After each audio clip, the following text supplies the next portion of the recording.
Is that all you do? Clean rifles and hide behind racks?" The sniper's voice was loud, mocking. A dozen elite soldiers laughed with him, but she didn't flinch. She just looked at the target 4,000 meters away and picked up his rifle. No adjustments, no words, just one breath, and then the impossible happened. The target exploded, and the entire firing line went silent because the woman they mocked just rewrote the rules of war. Let's check in. 1 if it's your first time, 2 if you've watched a few, 3 if you never miss. You're watching Veteran Biker, where real strength speaks without rank. Subscribe for more untold stories. Let's begin. The humid air of the Fort Carson Armory clung to Callista Rhodes like a second skin. A familiar embrace of solvent fumes, gun oil, and the cold, comforting weight of steel. Her hands, calloused and strong, moved with an almost surgical precision, disassembling a CAC SR-25 like it was an extension of her own anatomy. Each pin, spring, and component found its rightful place on the clean, sterile cloth spread before her. To the casual observer, she was just Major Rhodes, the quiet, unassuming armorer, a fixture of the motor pool, often overlooked, sometimes even dismissed by the very elite marksmen whose weapons she meticulously maintained. They strode through the armory with an air of self-importance, their conversations loud, their laughter echoing, their minds miles away from the grease and grit that defined Callista's world. They saw the tools, not the craftsman, the rifles, not the woman who ensured their flawless function. But Callista saw them. She saw the slight tremor in the hand of a celebrated sniper after a particularly grueling deployment. The subtle flinch when a new recruit fumbled a reassembly, the quiet pride in the eyes of a veteran hitting a distant target during practice. She saw the minute details that others missed, because that was her gift, her burden, and her solitary world. Her gaze, often downcast, belied an acuity that could pinpoint a microscopic burr on a firing pin from across the room, or detect the faintest wobble in a scope mount with a single touch. She was a ghost in her own domain, a silent guardian of the machines of war, her presence as understated as the hum of the ventilation system. This particular Tuesday, however, carried a different current, a ripple of anticipation, a low thrumming of ego and challenge vibrated through the armory doors. Captain Ben Carter, a rising star in the Special Forces sniper community, swaggered in, his grin wide, his eyes alight with a competitive fire that often bordered on arrogance. Trailing him were his spotter, Sergeant First Class Miller, and a handful of other elite marksmen, their faces a mix of excitement and skepticism. Carter had the kind of natural confidence that seemed to repel doubt, a quality that served him well in the field, but often bled into an overt sense of superiority in the mundane world of base operations. He reveled in the spotlight, and today, it seemed, he intended to steal it all. "All right, Major Rhodes," Carter boomed, his voice cutting through the clatter of tools with an almost deliberate loudness. "Got a new toy for you to clean after I break it in." He gestured to the Barrett Mrad. 338 Lapua Magnum he carried, its long barrel gleaming under the fluorescent lights, a symbol of cutting-edge precision. "Heard you're the best at keeping these beauties purring." Callista simply nodded, her gaze briefly meeting his before returning to the SR-25, her fingers deftly working a tiny screw into place. "They all purr if they're treated right, Captain." Her voice was soft, almost a whisper, easily lost in the ambient sounds of the armory. It was a voice that rarely betrayed emotion, a calm, steady cadence that mirrored her meticulous work. Carter chuckled, a sound full of self-satisfaction and a hint of condescension. "Easy for you to say, Major, you just clean 'em." We're the ones making them sing at 1,500 meters, 2,000 even. We're the ones pushing the envelope, seeing how far we can truly reach." He paused, letting his words hang in the air, allowing the implied distinction between his role and hers to settle. "Heard a rumor, though," he continued, lowering his voice conspiratorially, though still loud enough for everyone present to catch every word. "Some crazy talk about a long-range shot. Hypothetical, of course. 4,000 meters. A sudden sharp hush fell over the armory. 4,000 meters. The number hung in the air, audacious, almost ludicrous in its sheer audacity. The current world record for a confirmed kill was just over 3,500 meters, an achievement of extraordinary skill and luck, accomplished under highly specific, near-perfect conditions. 4,000 meters was beyond the realm of practical engagement, a theoretical limit that pushed the very boundaries of ballistics, atmospheric physics and human capability to their absolute breaking point. It was a sniper's fantasy, a dare whispered in the dark corners of firing ranges, typically only entertained after several rounds of drinks and a healthy dose of hubris. Sergeant First Class Miller, Carter's spotter, usually more reserved and pragmatic, spoke up, a note of genuine awe and skepticism in his voice. 4 kilometers? Captain, that's a bit beyond a new toy test drive. That's science fiction territory. Carter winked, dismissing Miller's concern with a theatrical flourish. Just a friendly wager, Miller, a challenge for the best of the best, to see who can even reach the target, let alone hit it. Bragging rights for a lifetime. Imagine the stories, the legend that would precede you. His eyes swept over the room, settling for a moment on Callista, a flicker of dismissive amusement in their depths. The corners of his mouth twitched, barely suppressing a smirk. Unless, of course, our resident rifle whisperer wants a crack at it. Might know how to make 'em sing that far, eh, Major? After all, you spend more time with them than we do. The words were cloaked in a thinly veiled mockery, a playful but condescending invitation to a game she wasn't supposed to play. It was a jab designed to underscore her perceived place as an auxiliary, not a participant in their elite world. The other snipers exchanged glances, some stifling chuckles, others looking distinctly uncomfortable, recognizing the deliberate slight. They knew Callista was exemplary at her job, but this was their domain, a sacred brotherhood of long-range precision, honed by countless hours of training and live fire deployments. A quiet armorer, a woman whose hands were more familiar with brushes and oils than with wind calls and trajectory calculations, had no business at their table challenging their prowess. Callista paused, her hand hovering over the SR-25's barrel, a tiny, almost imperceptible tremor running through her fingers. She didn't look up immediately, but a subtle shift in her posture, a barely perceptible tightening of her jaw, indicated she had registered the insult, absorbed the sting of their derision. Her silence was often mistaken for meekness, her soft-spoken nature for a lack of backbone. They saw a woman who fixed guns. They failed utterly to see the force that had once wielded them, a force tempered in fire and forgotten by an official history. "The target," Callista finally said, her voice still quiet, but with an unexpected thread of steel woven within its soft fabric. The ambient noise of the armory seemed to recede, as if her voice, though not loud, possessed an unusual clarity. "What is it?"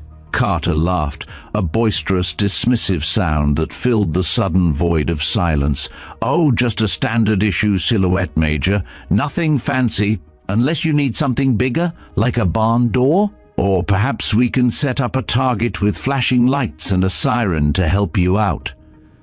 His companions, emboldened by his lead, snickered openly, a wave of shallow amusement rippling through their ranks. Callista slowly placed the SR-25 down on the clean cloth. Her gaze finally lifted, meeting Carter's directly. Her eyes, often veiled by a distant thoughtfulness, were now startlingly clear, a deep, unsettling blue that seemed to bore into him, stripping away his bravado. They held a depth he couldn't fathom, a quiet intensity that was suddenly unsettling. "No, Captain," she said, her voice gaining a surprising resonance that cut through the lingering chuckles, silencing them instantly. "A standard silhouette will be sufficient." The word sufficient hung in the air, not as a concession but as a quiet, understated declaration of capability. The snipers fell silent, their previous amusement draining from their faces, replaced by a mixture of shock and unease. The smugness vanished from Carter's expression, replaced by a flicker of genuine irritation and a dawning realization. He hadn't expected her to accept, let alone with such quiet, unwavering confidence. This was supposed to be a joke, a way to underscore their own elite status, a harmless display of their unchallenged supremacy. Now it had taken an unexpected turn. "All right then, Major," Carter said, his voice now flat, devoid of its earlier mirth, a challenge now hardening his tone. "Range is set for tomorrow sunrise. South end of the reservation. We'll be there. Don't be late." He turned abruptly, his confident swagger now replaced by a more rigid, almost defensive stride, and led his entourage out, leaving a stunned silence in their wake. The armory, typically a place of organized chaos, now felt strangely vacant, echoing with the ghost of the impossible wager. Callista watched them go, her expression unreadable, no trace of triumph, no hint of nervousness. She returned to her SR-25, her movements regaining their practiced rhythm, but there was a subtle tension in her shoulders, a coiled energy that hadn't been there before. The armory, once a sanctuary of quiet, anonymous work, now hummed with the echoes of a challenge that no one truly believed she could win. The stage was set, not for a competition, but for a revelation. The next morning, before the sun had fully breached the eastern horizon, painting the sky in hues of bruised purple, fiery orange, and nascent gold, the designated firing point was already bustling. A small crowd of curious onlookers, a mix of off-duty soldiers, eager range officers, and even some higher-ranking brass who had caught wind of the impossible wager, had gathered. Binoculars and spotting scopes were already trained on the distant horizon, where the 4,000-meter target was barely a smudge against the vastness of the Colorado Plains. Even with the highest-powered optics, identifying it would be a challenge, let alone aiming for and hitting it.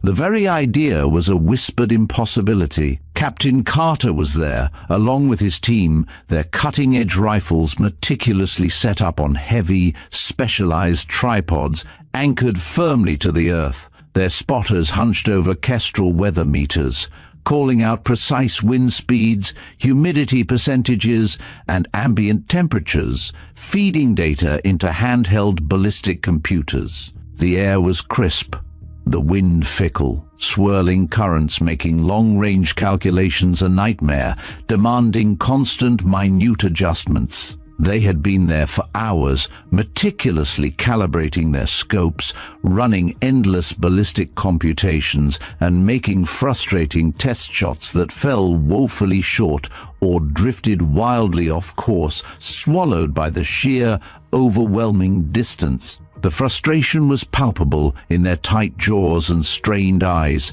a testament to the unforgiving nature of the challenge. Then, just as the first rays of sunlight kissed the highest peaks, Callista arrived. She walked towards the firing line, not with the confident stride of a seasoned shooter entering a competition, but with the quiet, almost ethereal grace of someone moving through their natural element, as if the ground itself welcomed her steps. She carried no elaborate gear, no specialized wind gauges, no imposing tripod.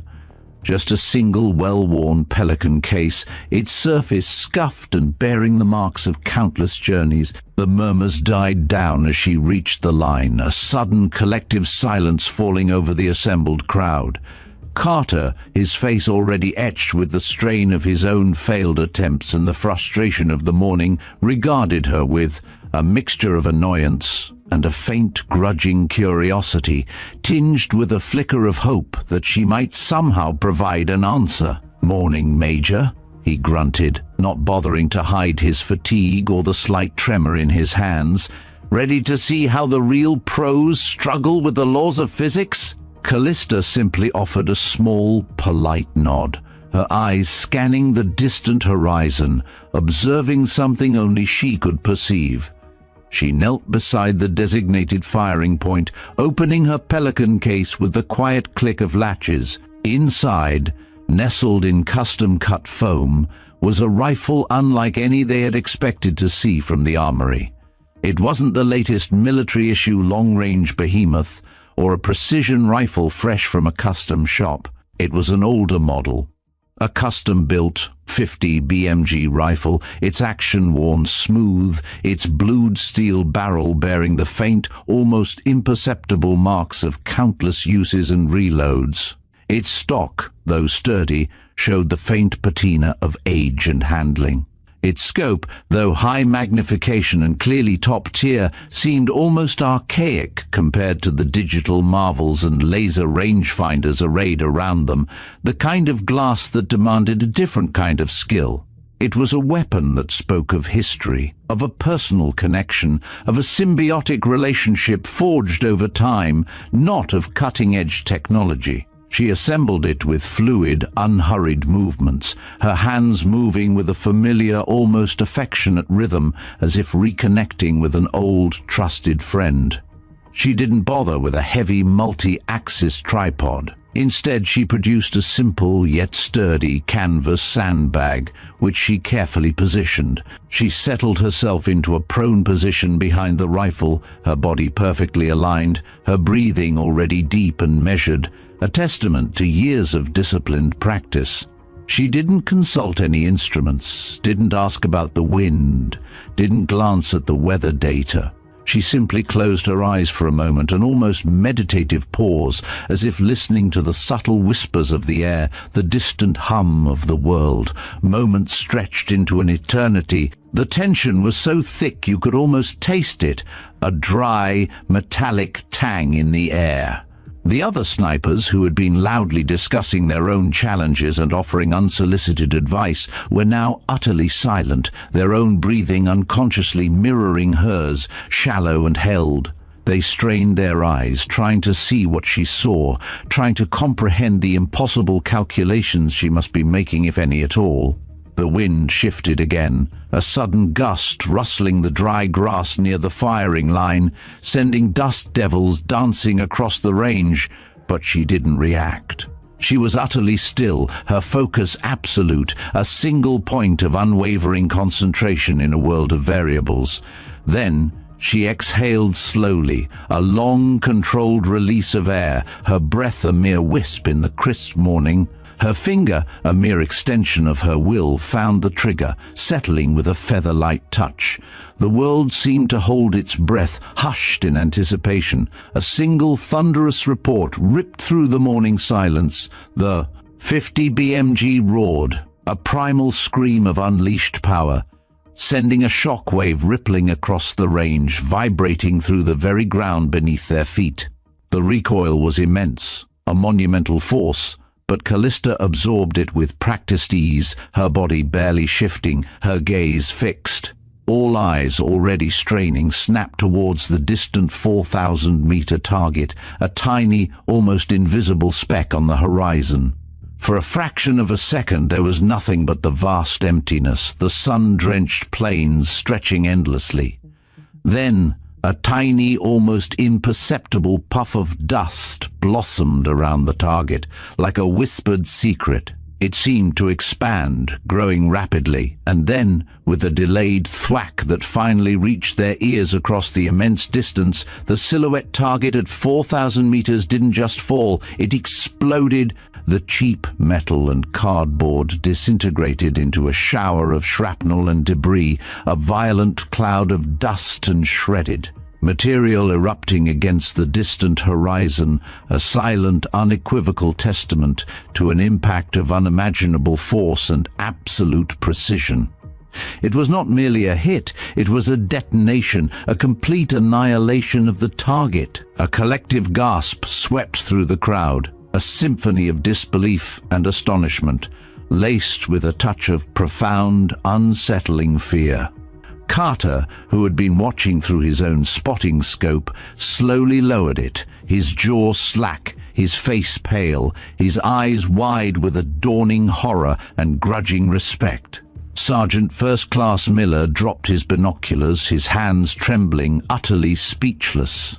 The other snipers stared, their confident bravado utterly shattered, their carefully constructed world of ballistic certainty crumbling before their eyes. The impossible had not only happened, it had occurred with a devastating finality. Callista slowly rose from her prone position, the massive rifle seemingly weightless in her hands. She offered another small, almost imperceptible nod to no one in particular, her face still serene, betraying no hint of effort or triumph. She then began to methodically disassemble the 50 BMG, her movements as calm and unhurried as if she had just cleaned a routine service pistol. Each component was carefully wiped clean, meticulously returned to its foam cradle. She packed it back into her Pelican case, closed it with 2 soft clicks, and turned to walk away, leaving behind a bewildered crowd and a target that no longer existed, a smoking crater where a challenge once stood. But as she walked, the whispers began. They started as hushed murmurs near the firing line, then spread like wildfire through the base, carried on the wind, echoing through the barracks, across the mess hall, and into the highest echelons of command.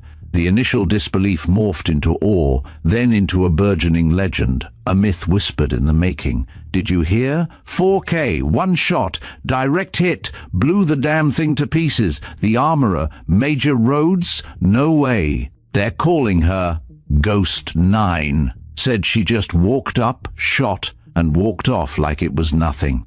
Her name, once barely a whisper in the armory, now spread like wildfire. Major Callista Rhodes. Ghost 9, the quiet armorer, hidden in plain sight, had been revealed as something far more profound, a hidden force of nature, a legend reborn in the dust of an impossible shot. The military world, which had dismissed her, now whispered her name with a mixture of reverence and fear, utterly captivated by the enigma of the woman who could make a rifle sing a song of distant thunder beyond the reach of human understanding. The ghost had shown herself, and nothing would ever be the same. The world had just met Callista Rhodes, and it had no idea what was coming next. The whispers of Ghost 9 had morphed into a roar, reverberating through the hallowed halls of military intelligence and special operations. Fort Carson, once a quiet, unassuming backdrop for Major Callista Rhodes, was now a vortex of speculation. Her impossible shot had peeled back the layers of her carefully constructed anonymity, exposing a past that the military thought it had buried, or at least strategically forgotten. The reverberations reached the office of Lieutenant Colonel Marcus Holloway, a man whose career had been defined by discretion and an uncanny ability to connect disparate pieces of intelligence. Holloway was a strategist, a chess master of the shadows, and the sudden emergence of Ghost 9 was a puzzle he was determined to solve. Holloway's office, a Spartan space adorned only with maps and strategic diagrams, smelled faintly of stale coffee and relentless work. He sat hunched over his desk, not looking at classified reports, but at old grainy photographs and faded mission debriefs. One particular file, marked Ghost Ridge, classified, eyes only, lay open, its pages crinkling with age. He had seen the grainy video footage from the 4,000-meter shot, the impossible explosion of the target. His mind, however, immediately leaped past the spectacle to a cold, remote mountain range half a world away, a place of icy winds and brutal silence. Flashbacks, unbidden and sharp, sliced through the quiet of his office. Years ago, a highly classified ghost team, a unit so elite their existence was barely acknowledged, had been ambushed during a critical intel retrieval operation on a treacherous ridge known as Ghost Ridge. The mission was a surgical strike, meant to be swift and silent. Instead, it had erupted into a brutal, one-sided firefight. Holloway remembered the fragmented comms, the desperate calls for extraction, the sickening realization that his best operators were being systematically cut down by unseen marksmen. The enemy fire was precise, relentless, coming from positions thought to be unassailable.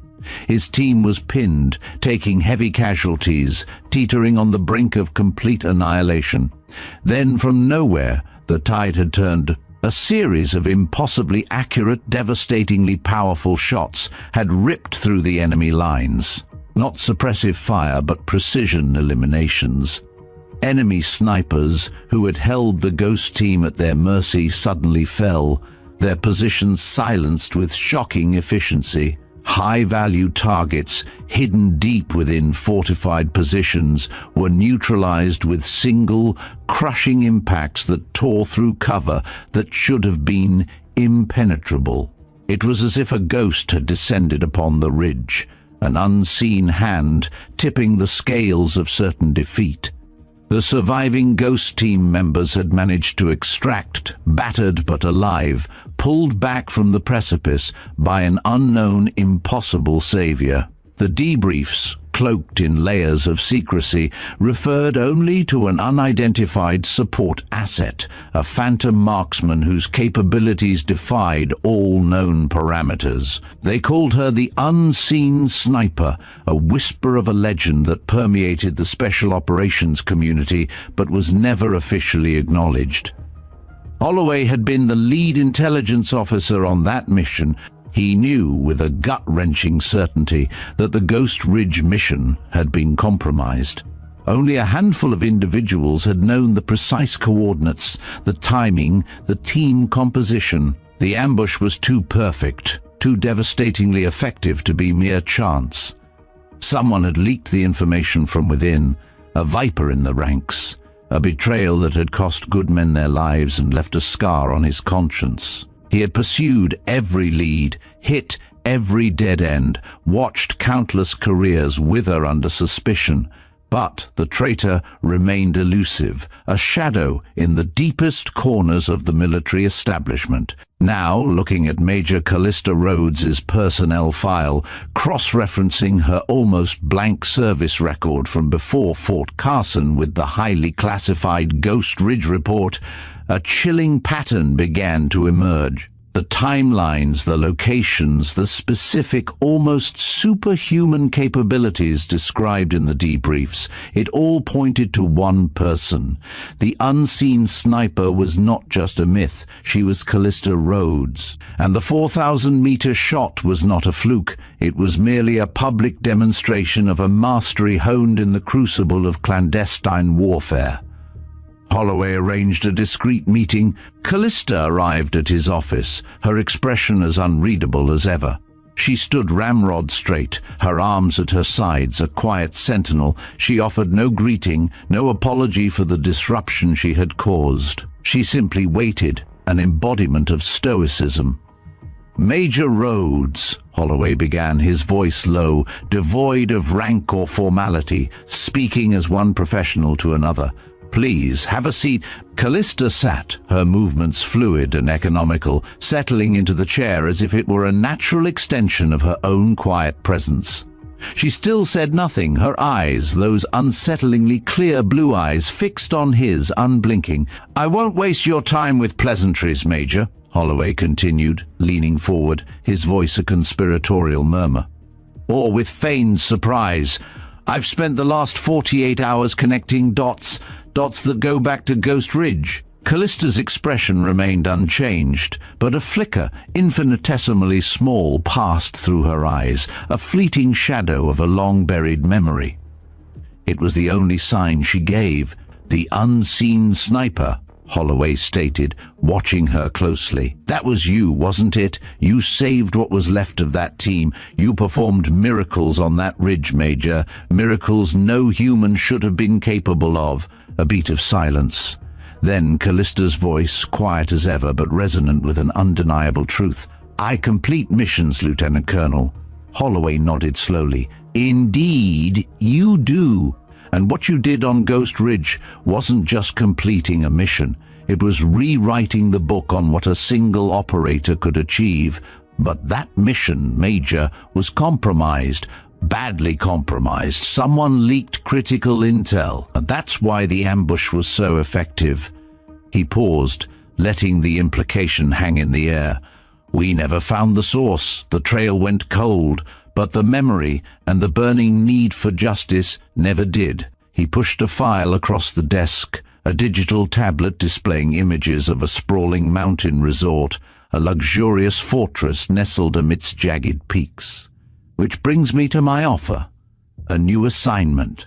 Top priority. We have intelligence, fragmented but credible, that a summit is taking place in the Pamir Mountains. A collection of the world's most dangerous individuals. Arms dealers, financiers of terror, masterminds of global instability. We believe Nikolai Vronsky will be among them." Callista's eyes, which had remained largely impassive, narrowed fractionally at the mention of the name. Vronsky. The name echoed in her mind, a cold, hard knot of memory.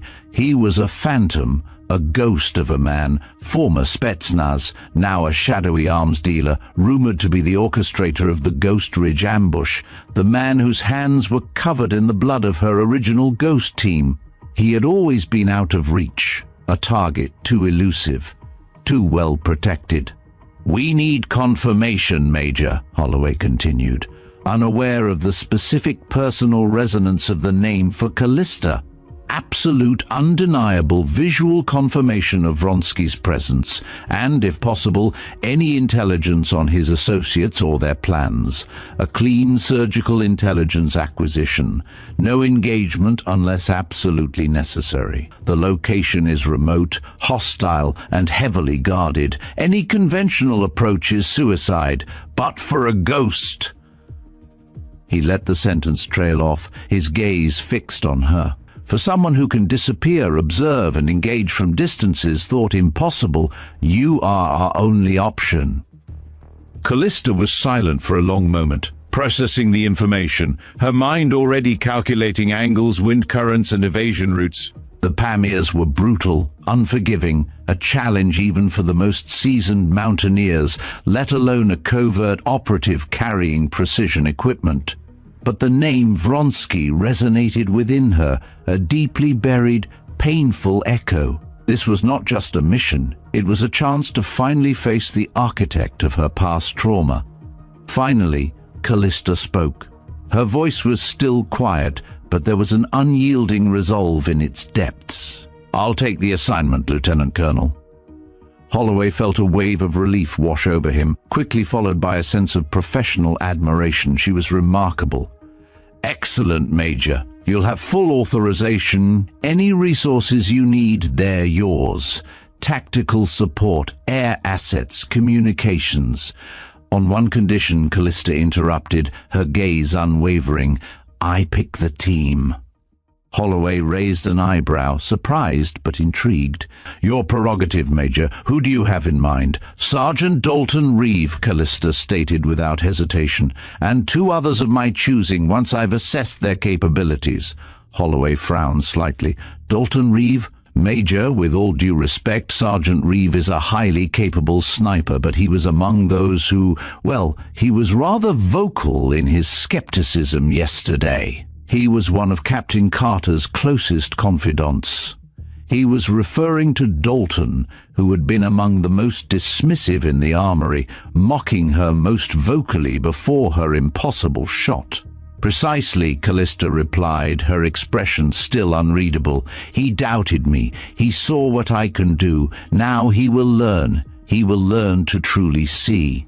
There was no malice in her voice, only a cold, dispassionate logic. It was not about punishing Dalton, but about forging him, about ensuring the team was built on a foundation of undeniable truth, not preconceived notions. He would be her spotter, her eyes on the ground, and he needed to be absolutely aligned with her capabilities, free of lingering doubt.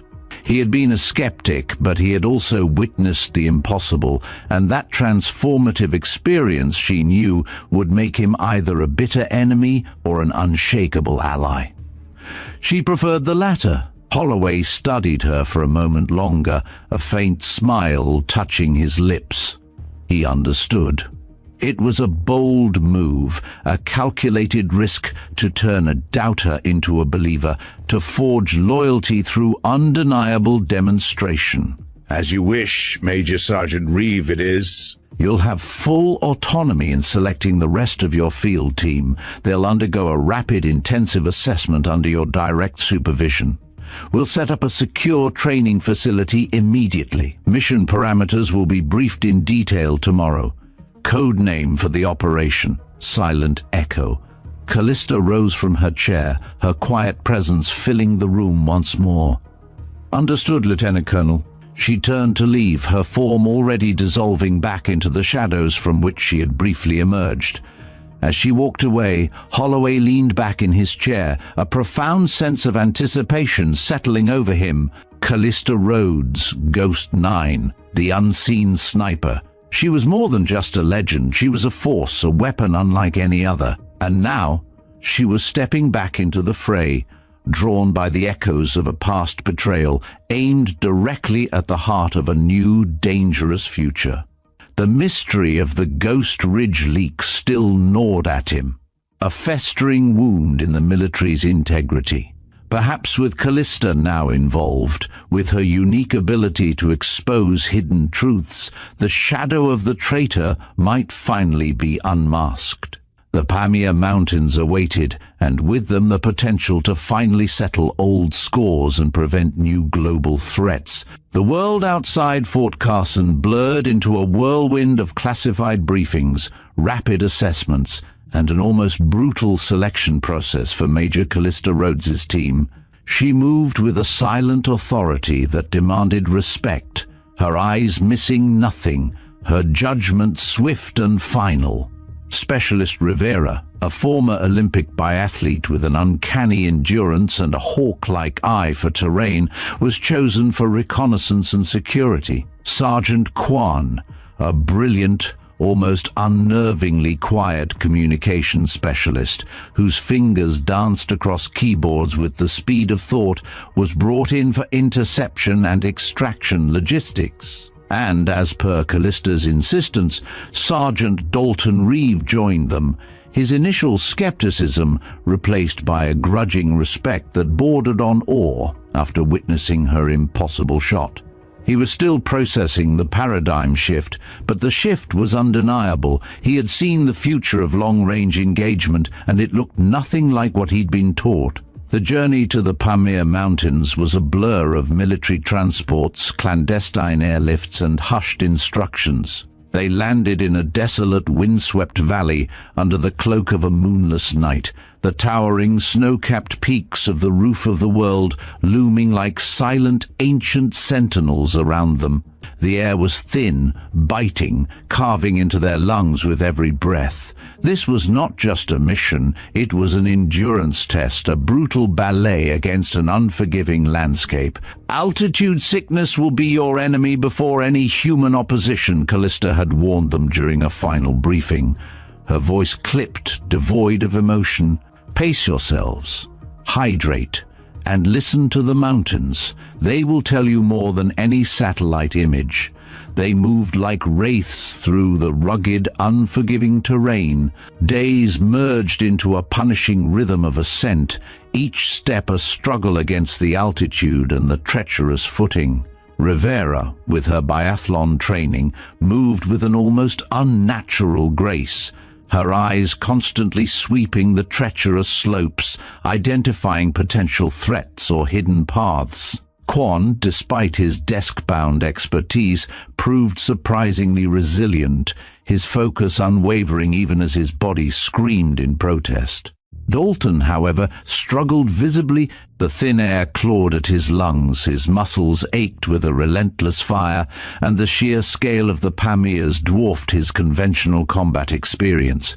He was a master of flat-range precision, of calculated variables. Here, the variables were overwhelming, alive, and indifferent to his expertise.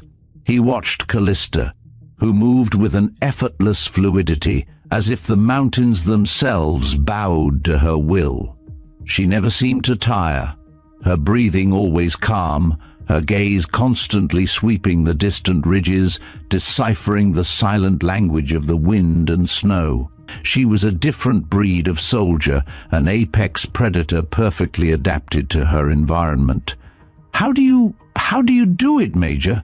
Dalton rasped one frigid evening, huddled in a makeshift shelter, gazing up at the impossibly high peaks, their summits lost in the swirling clouds.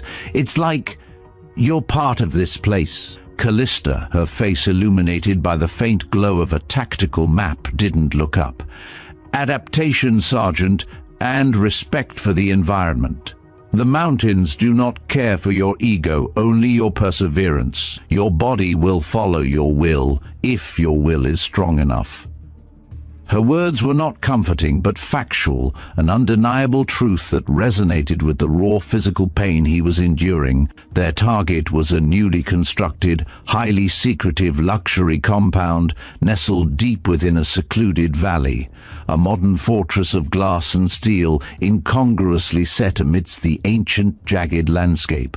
Intelligence indicated it was a privately owned resort, built by an enigmatic billionaire, a perfect, isolated venue for illicit global summits. Their task was to reach a concealed observation post, positioned over 5,000 meters away on an opposing ridge, a seemingly impossible distance that only Callista's unique capabilities could bridge. The ascent to the observation post was the most grueling part. They climbed for hours, using specialized gear, their breath fogging in the sub-zero air. The wind howled like a banshee, tearing at their clothing, threatening to rip them from the sheer rock face.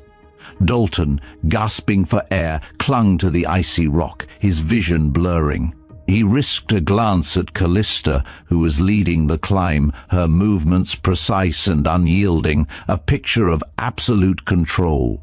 He realized then that her ability to hit targets at unthinkable distances wasn't just about optics or ballistics, it was about an almost preternatural connection to the environment, a deep understanding of physics and a mastery over her own body and mind that allowed her to operate where others failed. Finally, after what felt like an eternity, they reached the designated observation point. It was a small, sheltered alcove, perfectly camouflaged, offering a clear, unobstructed view of the distant compound. The sheer drop below was dizzying, and the compound, even through high-powered optics, still looked impossibly far, a tiny architectural model nestled in the vast expanse of the valley. Quan immediately began setting up his communication gear, a complex array of antennas and encryption devices, his fingers already flying across a keyboard, sifting through the cacophony of electromagnetic signals. Rivera established their perimeter, her rifle scanning the surrounding ridges, her eyes sharp and watchful. Callista, meanwhile, began her setup. She produced her custom .50 BMG rifle, assembling it with the familiar, almost ritualistic care that Dalton had witnessed before. But this time, her movements were imbued with a different kind of intensity. Her face, usually impassive, held a subtle tension, a flicker of something deeply personal. "Target acquisition," she murmured, her voice barely audible over the wind as she focused her scope on the distant compound. Dalton, acting as her spotter, brought his own high-powered optic to bear, adjusting for mirage and shimmer. As Callista scanned the compound, a sudden chilling revelation hit her. Through the powerful scope, she focused on a figure stepping out onto a high balcony, a man whose profile, even from this incredible distance, was unmistakable. The cold, precise features, the way he carried himself, the unmistakable aura of power and ruthlessness. Vronsky, Callista breathed, the name a harsh whisper, a raw, almost guttural sound that surprised Dalton. Her voice was usually devoid of such emotion, but now a barely suppressed rage simmered beneath the surface. It was Nikolai Vronsky, the man behind the ambush that had killed her original ghost team, the architect of her deepest trauma, the ghost that had haunted her for years. He wasn't just among the attendees, he was a central figure, seemingly orchestrating the entire summit. Dalton, alerted by her tone, focused his own scope. He saw the man, a formidable figure even at this distance. "You know him, Major?" he asked, a hint of concern in his voice. He had seen the name in the briefing, but hadn't connected it to Callista's past, beyond the general mission parameters. "He is the reason for Ghost Ridge, Sergeant," Callista replied, her voice now flat, devoid of emotion, but with an underlying current of ice. "He is the Viper." As they continued to observe, gathering intel, something else became horrifyingly clear. Quan, monitoring the encrypted communications, suddenly cursed under his breath. "Major, Lieutenant Colonel Holloway, listen to this." He piped a distorted, heavily encrypted audio feed into their comms. It was a conversation, fragmented but chillingly clear, discussing security measures, anticipating a possible approach. A voice, heavily accented and cold, stated, "Our intelligence indicates a potential for a long-range infiltration. Enhanced air defense, perimeter sensors active. They know we're here. They know someone is coming." The words hung heavy in the frigid air. "They know," Dalton repeated, his voice incredulous. "How could they know? This location is supposed to be untraceable. This mission was compartmentalized." Callista's face, which had been etched with the cold fire of vengeance, now settled into a mask of grim realization. This wasn't just Vronsky. This was a confirmation of her deepest, most painful suspicion. The intel leak from Ghost Ridge, the betrayal that had cost her everything, was still active. Vronsky knew. He was expecting them.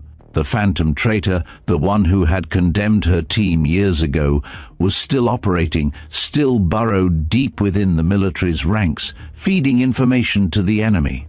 The summit wasn't just a meeting of criminals. It was a trap, or at least a highly anticipated confrontation.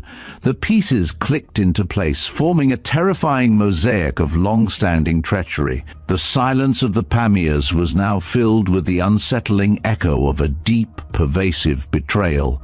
The hunt for Vronsky had suddenly become part of a much larger, darker game. The chilling revelation that Nikolai Vronsky knew of their presence, that the ghost of betrayal still haunted their operations, solidified the frigid air of the Pamir Mountains into a suffocating shroud of tension. Major Callista Rhodes, usually a beacon of detached professionalism, now carried an unspoken weight.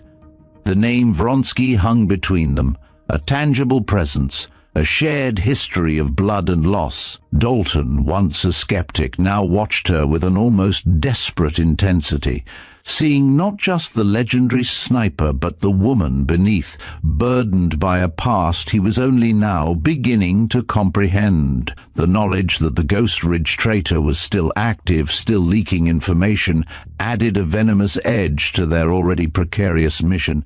This was no longer just an intelligence-gathering operation, it was a ghost hunt within a ghost hunt. Hours bled into one another, marked only by the subtle shifts in light and the relentless assault of the wind.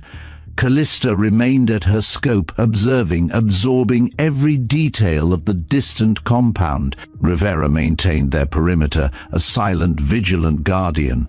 Quan, headphones clamped over his ears, continuously monitored the encrypted chatter, searching for any further clues, any confirmation of the traitor's reach. Dalton, positioned beside Callista, served as her spotter, but his true role had become something more profound. He was her silent confidant, her witness, the recipient of her unspoken burden. He meticulously recorded data, cross-referenced targets and performed calculations, but his eyes kept drifting to Callista's profile, searching for answers in her stoic stillness. The compound below buzzed with a muted activity. Vehicles arrived and departed. Figures moved within the brightly lit interiors. Shadows danced behind tinted glass. The summit, clearly, was in full swing, a convergence of the world's most dangerous minds. Callista identified key figures, cross-referencing them with the intel Holloway had provided.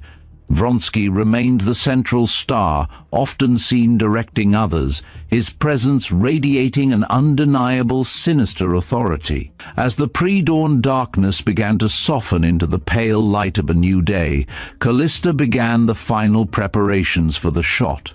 The wind, though still a factor, had settled slightly, offering a brief window of relative stability. She checked her rifle, its custom-built components humming with latent power.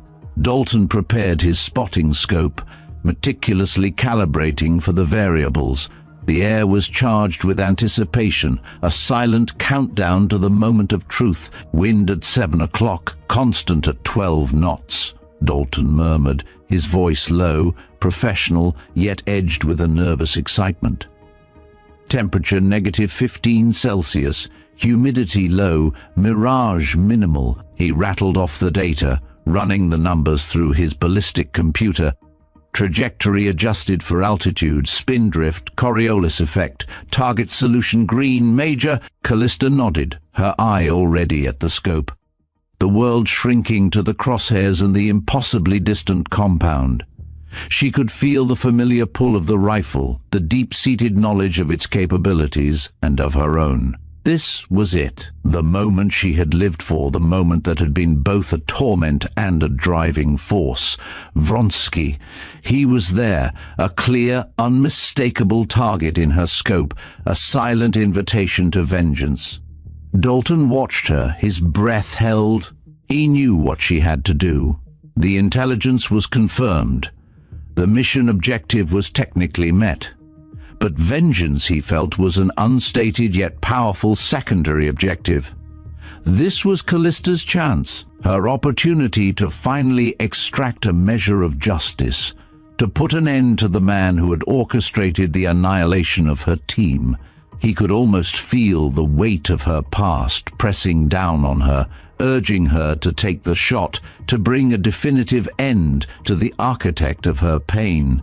He saw her finger subtly twitch, hovering over the trigger. His heart pounded in his chest, anticipating the thunderous report that would signal not just a hit, but an ending. He imagined the bullet leaving the barrel, a tiny, unstoppable projectile screaming across 5,000 meters of unforgiving air, a silent judgment hurtling towards Vronsky. He pictured the impact, the sudden violent finality that would rock the compound, sending a ripple of fear through the assembled criminals. It would be a message, a clear, undeniable statement from Ghost 9. Callista's breathing deepened, becoming slower, more deliberate, reaching that zen-like state of absolute control. Her finger tightened on the trigger, a hair's breadth from engagement. Dalton held his breath, his eyes glued to his spotting scope, ready to confirm the kill, ready to witness the justice he felt she deserved. Then, just as the tension reached its breaking point, just as the very air seemed to crackle with the impending shot, Callista's finger moved, but not in the way Dalton expected. The thunderous roar of the 50 BMG ripped through the morning silence, echoing across the vast Pamir Valley. The kick of the rifle was immense, familiar, but the trajectory, the chosen point of impact, was not what Dalton had anticipated. His eyes, already fixed on the compound, saw it instantly, The bullet, a silver streak of vengeance, did not fly towards Vronsky, did not impact the central building or any of the high-value targets. Instead, with devastating pinpoint accuracy, it screamed towards the side of the compound, slamming into something large and metallic, something located discreetly behind the main facility. There was a blinding flash of blue-white light, a shower of sparks, and then a sickening crunch of tortured metal. The facility's massive transformer, a vital nexus of power nestled within its own reinforced cage, simply disintegrated. It exploded not with the visceral violence of a direct hit on a human target, but with the explosive concussive force of an electrical grid collapsing. Instantly, the entire compound was plunged into absolute suffocating blackout. The brilliant lights that had illuminated the facility vanished. The hum of generators died. The intricate security systems, the surveillance cameras, the motion sensors, the electronic locks, all went dark, silent, inert. The sophisticated fortress, moments ago a hive of activity, became a vast, inert shadow against the rising sun. Panic, a tangible wave, rippled through the compound, visible even from 5,000 meters away as distant figures stumbled in the sudden, absolute darkness. Dalton stared, his mouth agape. He lowered his spotting scope, his mind reeling. He had anticipated a kill shot. He had expected vengeance. He had expected the ending to Vronsky's reign of terror. Instead, Callista had chosen a different target, a strategic, almost surgical strike on the compound's very lifeblood. The blackout was not an accident. It was a signal. Moments later, the distant sky, still heavy with the remnants of night, began to fill with the familiar roar of approaching aircraft. Not just one or two, but a squadron.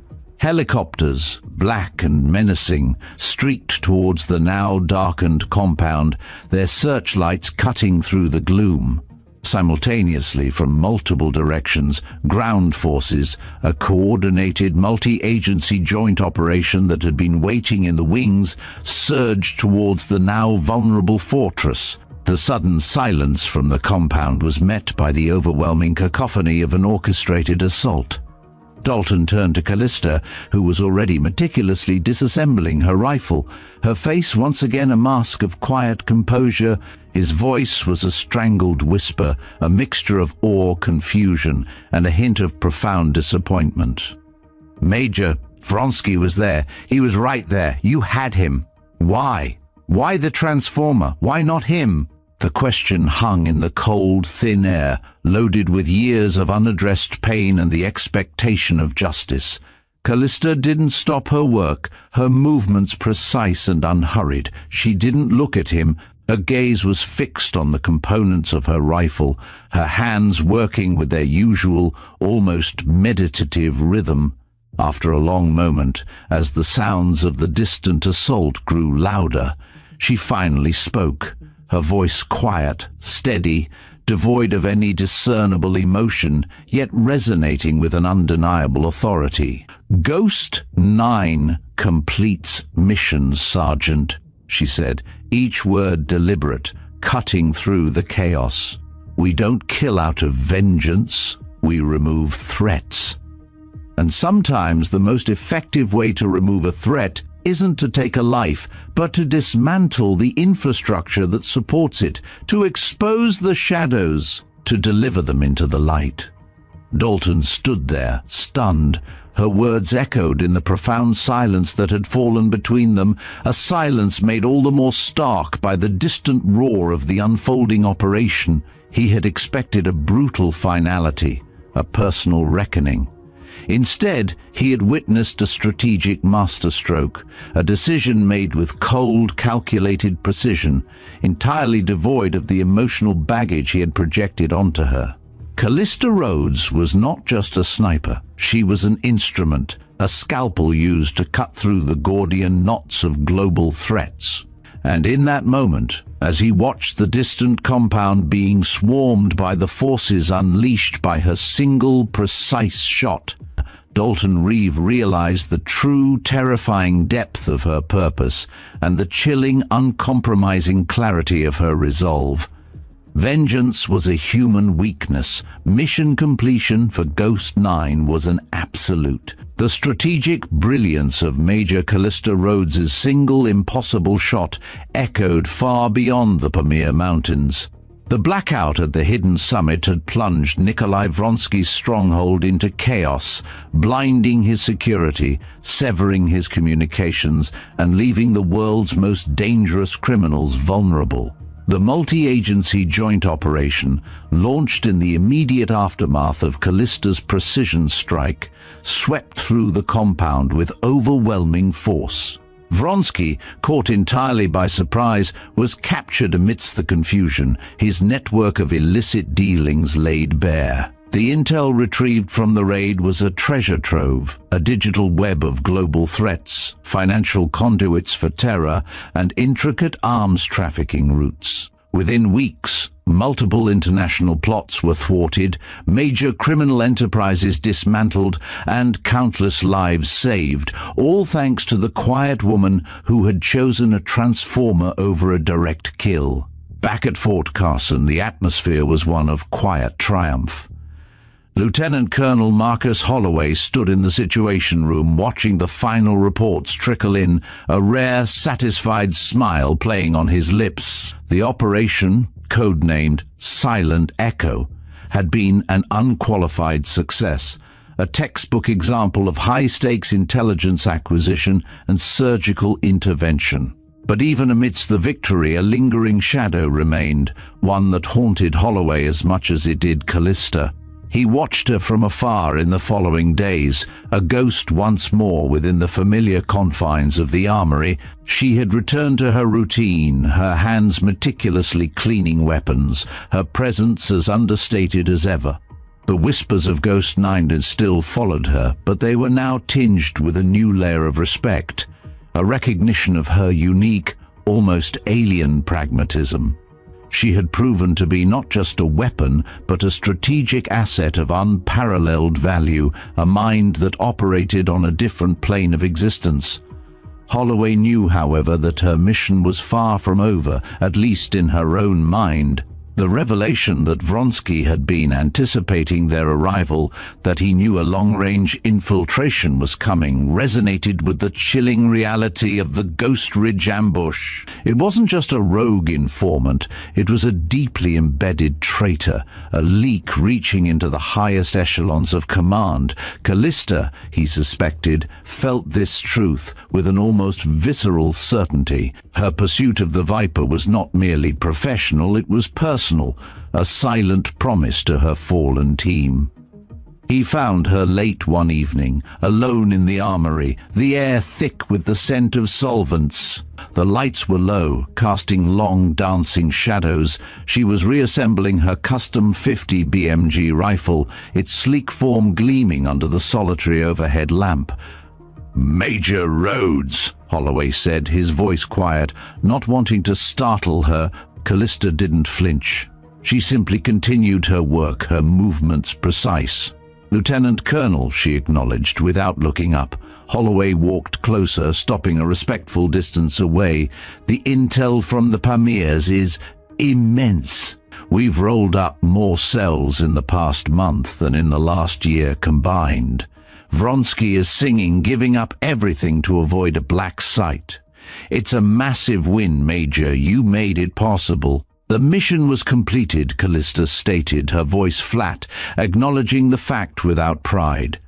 "It was more than completed," Holloway insisted, a hint of admiration in his tone. "It was masterfully executed, but we both know there's more to it, don't we? Vronsky knew we were coming. He knew about a long-range infiltration. That points to one thing, Major, the leak from Ghost Ridge. It's still active." Callista finally paused, her hands still on the rifle. She looked up, her clear blue eyes meeting his. "It was never just one leak, Lieutenant Colonel. It was a well-placed source, someone with access, with trust, someone in high command." Her voice was quiet, but the words carried the cold weight of conviction. "They sold my team. They sold this operation too." Holloway nodded slowly, grim-faced. "My thoughts exactly. We're running every shred of data from Vronsky's network, cross-referencing communications, bank transfers, anything that might point to an internal connection. It's like searching for a ghost in a hurricane. They're good, Major. Very good." "They underestimate," Callista replied, her gaze returning to her rifle. "They always do. The implication hung in the air. They underestimated me then, and they underestimate me now." She wasn't just referring to Vronsky, she was referring to the phantom betrayer. Holloway understood. The hunt wasn't over. It had simply shifted focus. "While we sift through the mountain of intel, Major, there's another matter: your extraordinary capabilities. They cannot remain a secret. Not anymore." "The 4,000-meter shot saw to that." Callista remained silent, a slight tension in her shoulders. She valued her anonymity, her quiet existence. The limelight was anathema to her. "We're establishing a new program," Holloway continued, pressing forward. "An elite sniper program, top-tier clandestine operations, focused on impossible engagements, intelligence acquisition, and strategic deterrence. We need a lead instructor. Someone who can teach not just the physics, but the philosophy. Someone who can unlock the impossible in others. You are the only person capable of running it, Major." Callista slowly closed her rifle case. She turned, facing him fully. "I don't teach, I execute." "You can do both," Holloway countered gently. "Imagine the impact, cultivating a new generation of operators with your principles, your precision, passing on what you see that others can't. It's a force multiplier beyond anything we currently possess, and it would give you the necessary access, the clearance, to continue your own quiet work. To search for your ghost." Her eyes narrowed slightly, considering the proposition. The mention of access and search for your ghost was the only lever that could move her. It was a trade, her anonymity for the tools to finally uncover the truth. After a long, measured pause, Callista gave a single, almost imperceptible nod. "Understood, Lieutenant Colonel." And so, Major Callista Rhodes, Ghost 9, resumed her quiet life, but now it was a quiet life with a new purpose. She was no longer just the armorer, she was the architect of a new era of precision. The elite sniper program was established quickly, shrouded in the same secrecy that had once surrounded her. The candidates were hand-picked, drawn from the best of the best, but even they struggled to grasp the fundamental concepts Callista instilled. Her classroom was the vast open range, not a sterile lecture hall. Her lessons weren't just about ballistics tables, they were about patience, about understanding the unseen currents of the air, the subtle language of light and shadow, the art of becoming one with the environment. She pushed them beyond their perceived limits, forcing them to shed their conventional wisdom and embrace a new way of seeing. She rarely raised her voice, but her quiet intensity commanded absolute attention, her critiques sharp and incisive, cutting to the core of their flaws. Sergeant Dalton Reeve, once her most vocal skeptic, became her assistant instructor. The transformation in him was profound. The swagger had been replaced by humility, the arrogance by a quiet reverence. He had witnessed her impossible shot. He had seen her strategic choice in the Pamirs, and he had heard her cold, unwavering logic. He had shed his past biases and become a true believer, utterly dedicated to understanding her methods. He was her shadow, her most ardent student, meticulously documenting her techniques, translating her almost mystical insights into repeatable drills for the bewildered recruits. "She doesn't just shoot the target, sir," Dalton explained to a visiting general, his voice filled with an almost reverent awe. "She understands the target, the bullet, the air, the earth itself. It's like she's conducting a symphony with physics."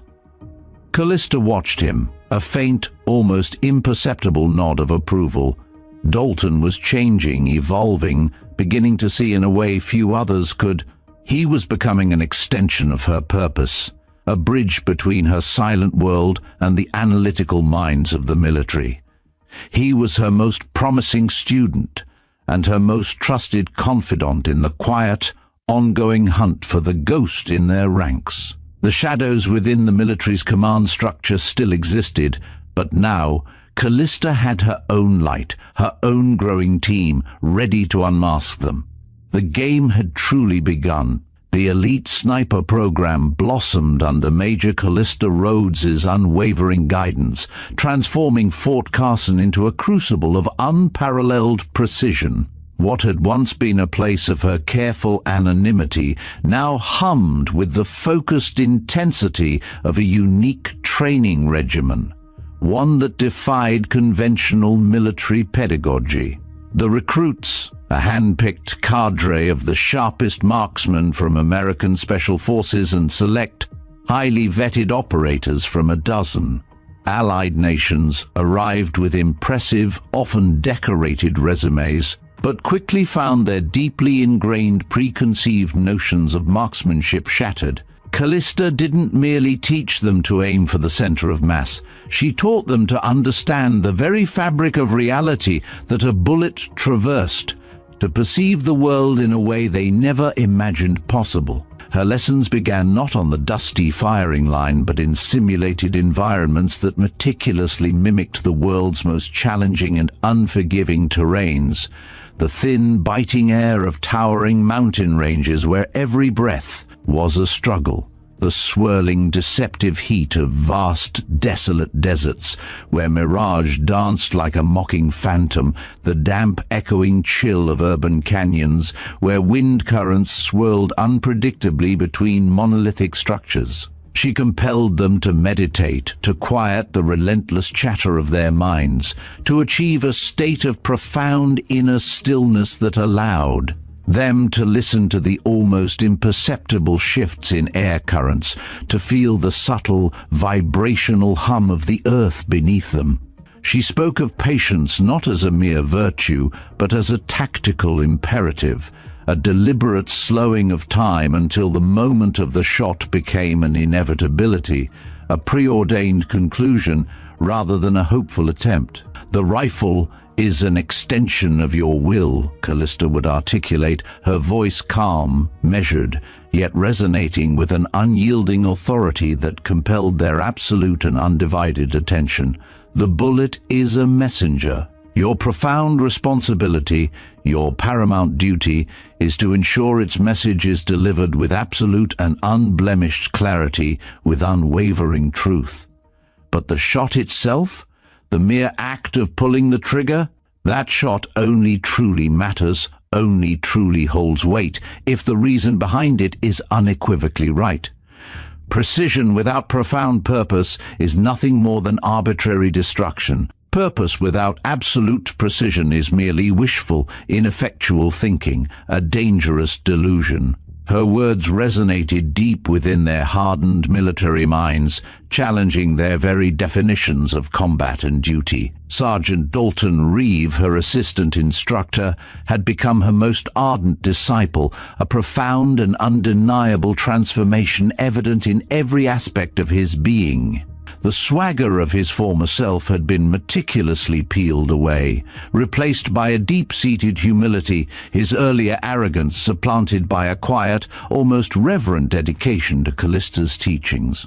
He had witnessed her impossible shot, he had been privy to her strategic choice in the Pamirs, and he had heard her cold, unwavering logic that prioritized mission over personal retribution. He had shed his past biases, his ingrained skepticism, and emerged as a true believer, utterly dedicated to understanding her methods, to dissecting her almost mystical insights. He was her shadow, her most diligent student, meticulously documenting her drills, attempting tirelessly to translate her intuitive mastery into concrete, repeatable steps for the often bewildered recruits. He taught the quantifiable physics, the intricate mathematics, the cold, hard data, while Callista taught the ephemeral art, the profound philosophy, the immeasurable, intangible essence of true marksmanship. He was the sturdy, grounded foundation, and she was the limitless, expansive sky. One brisk morning, during a particularly grueling long-range exercise that stretched their mental and physical limits, a new recruit, Lieutenant Anya Sharma, a sharp, fiercely inquisitive, mind from a Tier 1 unit with a reputation for intellectual rigor, approached Callista after a successful 3,000-meter shot that had stunned the entire class with its flawless execution. Sharma, despite her own already impressive capabilities and years of elite training, found herself humbled daily by Callista's seemingly effortless command of impossible distances. "Major," Sharma began, her voice respectful, yet tinged with a genuine curiosity that Callista rarely encountered. "I've meticulously run the numbers. I've studied every conceivable variable, and I believe I can account for the physics involved in those extreme shots. But when you actually take that shot, especially those truly extreme ones, the ones that defy conventional understanding, how do you see a target that far away? I mean, how do you really see it? From this distance, it's often just a pixelated shimmer, a blurred outline against the vastness, indistinguishable from the mirage." She gestured vaguely towards the distant range, her frustration evident in her slightly furrowed brow. Callista paused, her gaze sweeping the distant horizon where the steel target had just disintegrated into a puff of dust. She turned slowly to face Sharma, her clear blue eyes holding a profound depth that seemed to encompass the entire sweeping landscape. "You learn to see with more than your eyes, Lieutenant," Callista replied, her voice soft, yet imbued with a profound, almost ancient meaning. "You learn to see the very air itself, to perceive the invisible currents and eddies that bend and distort. You learn to discern the subtle heat rising from the ground, the imperceptible shimmer that carries information about atmospheric pressure and density. You learn to feel the Earth's majestic rotation beneath you, the precise, infinitesimal moment its Coriolis effect begins to subtly influence the bullet's long journey.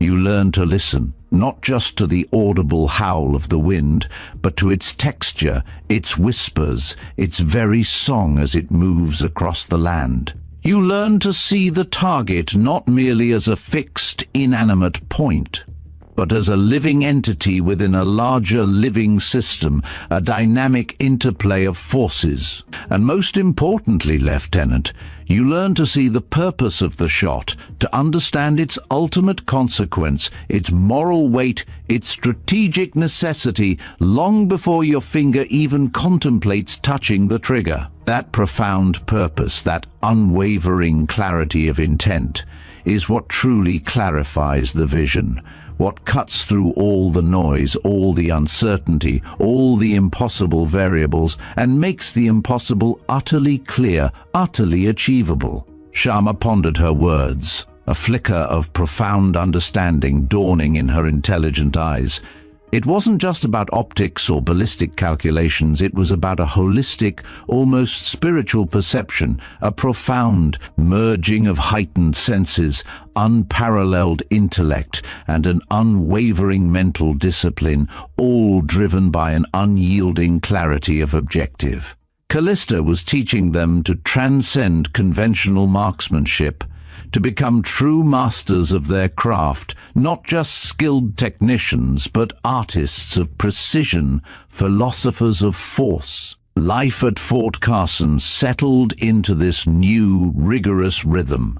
Callista continued to train her students relentlessly, pushing them beyond their perceived limits, subtly molding them into operators who understood precision beyond its mechanical, quantifiable definition. She remained a quiet, almost reclusive presence, her moments of profound, illuminating insight interspersed with long periods of silent, intense observation. Dalton was always by her side, learning voraciously, assisting diligently, and, most importantly, watching, absorbing, internalizing. He was becoming an extension of her will, a key component in her evolving methodology. The quiet, relentless hunt for the Ghost Ridge traitor, the silent viper burrowed deep within the ranks, continued ceaselessly beneath the surface of their demanding daily routines. Holloway's dedicated team, working tirelessly with the mountain of fragmented intel gleaned from Vronsky's captured network, had hit numerous dead ends. The traitor's digital footprint was meticulously erased, their physical movements untraceable, their connections masked by layers of proxies and shell companies. The pervasive silence from that front was unsettling, a constant gnawing reminder that the threat still lurked, unseen, unpunished, a shadow cast over the very integrity of their command structure. Then, one quiet afternoon, as Callista reviewed complex range data with Dalton in the sparsely furnished, empty program office, an anonymous, highly encrypted message materialized on a secure terminal designated solely for their program updates. It bypassed all standard military channels, a ghost in the machine slipping through the digital defenses like smoke. It was brief, chillingly cryptic, and utterly precise. The architect has been reassigned. Fort Carson, Unit 7. Watch for shadows. Callista read the message, her eyes narrowing imperceptibly. The architect, the code name, resonated with a cold, unsettling familiarity. It was an old designation, whispered in the grim aftermath of Ghost Ridge, referring to the presumed mastermind behind the ambush. And the devastating intelligence leak, the one who planned the betrayal from within, pulling strings from the safety of the shadows. And now the architect was at Fort Carson, her base, her home, the sanctuary she had unwittingly chosen. Dalton, reading over her shoulder, felt a sudden profound dread settle in his stomach, a chill that had nothing to do with the air conditioning. The architect? Here? But how? Who could it be? His mind raced, frantically trying to connect the dots, to identify anyone new, any suspicious patterns in recent assignments. The implications were staggering, almost inconceivable. The very person who had betrayed her original team, who was responsible for the deaths of her brothers-in-arms, was now within their perimeter, perhaps even observing their program, a wolf among the sheep. Callista didn't reply immediately. She simply stared at the screen, her expression unreadable, a perfect mask of control, but an almost imperceptible tightening around her eyes. A subtle clenching of her jaw betrayed the furious storm brewing within. The long, patient hunt, the silent dedication to purpose, the years of unaddressed trauma were about to converge into their most dangerous, most personal phase. The traitor, the phantom from her past, the architect of her pain, had, by an unfathomable twist of fate, walked directly into her lair. She slowly closed the terminal, the screen going dark, plunging the office into a heavier, more expectant silence. She rose and walked deliberately to a large, detailed wall map of Fort Carson, her finger tracing the intricate outline of the base, then pausing. With pinpoint accuracy over Unit 7, the general area housing various command and support staff, a seemingly innocuous section of the sprawling post. "We continue training," Callista finally said, her voice steady, devoid of any discernible fear, only an intensified cold resolve that sent a shiver down Dalton's spine. "And we watch every face, every shadow, every anomaly, every flicker of deceit." Dalton nodded, understanding the gravity of her words, the true depth of the new mission. The rigorous drills would continue, the relentless pursuit of precision unwavering. But now, every session would be infused with a different kind of urgency, a heightened sense of vigilance.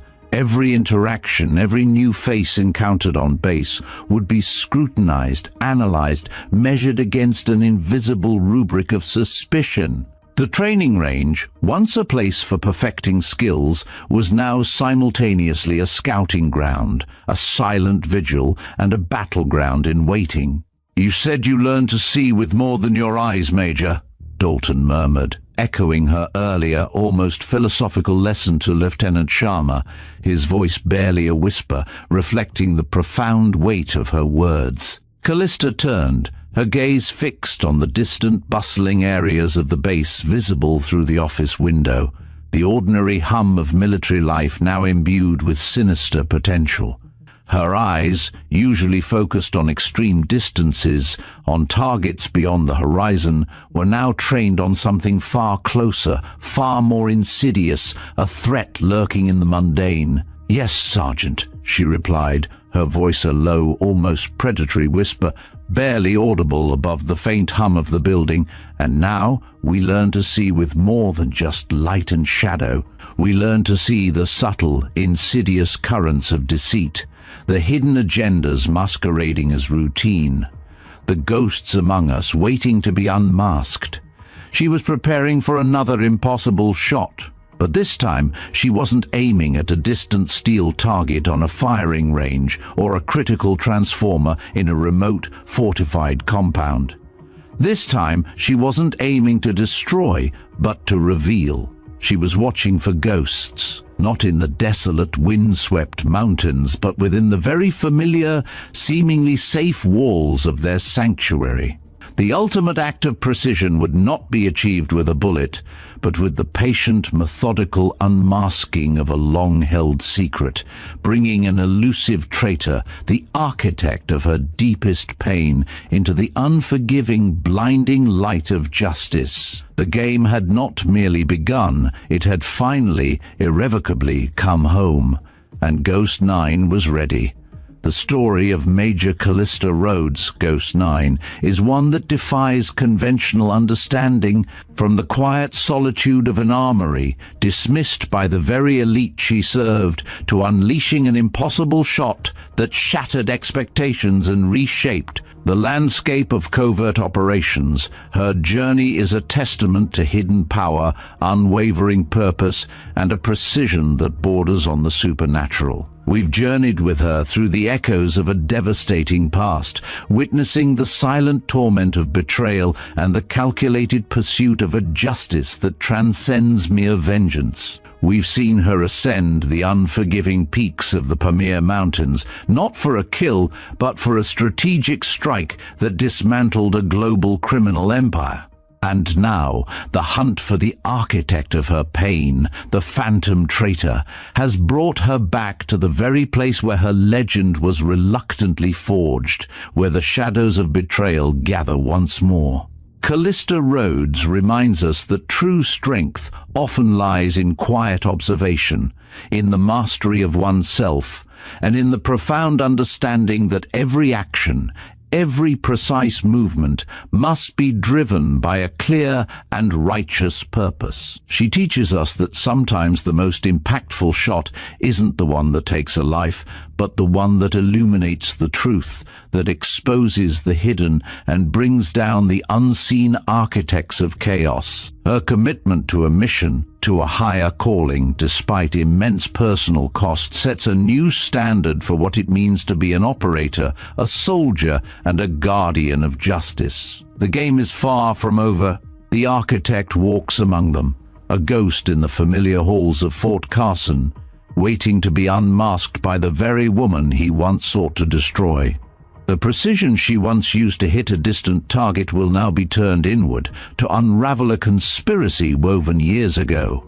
The story of Ghost 9 is not just about a legendary sniper. It's about the silent battles fought within, the pursuit of truth, and the unwavering will to bring light into the deepest shadows. We hope you've been as captivated by Major Callista Rhodes' journey as we have. Her story is a powerful reminder of the extraordinary individuals who operate beyond the headlines, whose quiet dedication safeguards our world. What are your thoughts on Callista's choices? What do you think the architect's next move will be? We'd love to hear your theories and insights in the comments section below. Your engagement fuels our passion for these stories. If you enjoyed this deep dive into the world of Ghost 9, please consider hitting that like button, sharing this video with fellow enthusiasts, and, most importantly, subscribing to Veteran Biker for more unique narratives, untold histories, and compelling insights from the hidden corners of the military world. Don't forget to check out our other videos appearing on your screen right now for more incredible stories. Thank you for watching, and stay vigilant.